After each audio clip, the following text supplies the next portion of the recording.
بسم اللہ الرحمن الرحیم۔ حاجیوں کی تعداد کے لحاظ سے پاکستان دنیا میں دوسرے نمبر پر اور عمرہ کرنے والوں کی تعداد کے لحاظ سے پہلے نمبر پر ہے، جبکہ دنیا بھر میں ایمانداری کے انڈیکس کے مطابق پاکستان کا 160 نمبر ہے۔ 500 یونٹ کو 1500 یونٹ لکھنے والا میٹر ریڈر، خالص گوشت کے پیسے وصول کر کے ہڈیاں بھی ساتھ تول دینے والا قصائی، خالص دودھ کا نعرہ لگا کر پانی پاؤڈر کی ملاوٹ کرنے والا دودھ فروش، بے گناہ کے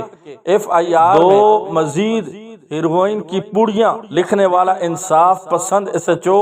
گھر بیٹھ کر حاضری لگوا کر حکومت سے تنخواہ لینے والا مستقبل کی نسل کا معمار استاد، کم تول کر کے دوسروں کا حق کم کر کے پورا پیسہ لینے والا دکاندار، معمولی سی رقم کے لیے سچ کو جھوٹ اور جھوٹ کو سچ کرنے والا وکیل، 10 روپے کے سودے میں 1 روپیہ غائب کر دینے والا بچہ، آفیسر کے لیے رشوت لے جانے والا معمولی سا چپڑاسی، کھیل کے بین الاقوامی مقابلوں میں میچ فکسنگ کر کے ملک کا نام بدنام کرنے والا کھلاڑی،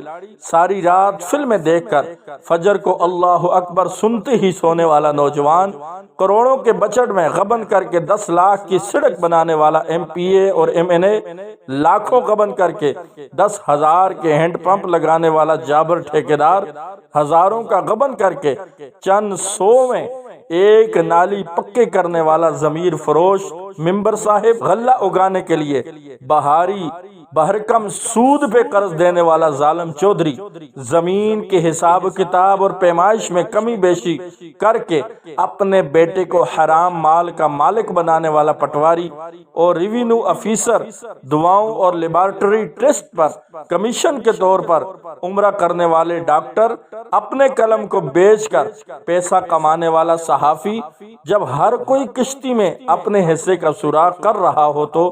پھر یہ نہیں کہنا چاہیے کہ فلاں کا سوراخ میرے سے بڑا تھا اس لیے کشتی ڈوب گئی، سب ہی قصوروار ہیں۔ اللہ تبارک و تعالی سے دعا ہے اللہ ہم سب کو ایسے گناہوں سے بچنے کی توفیق عطا فرمائے، اور اللہ ہم سب کو نیکی کے راستے پر چلنے کی توفیق عطا فرمائے۔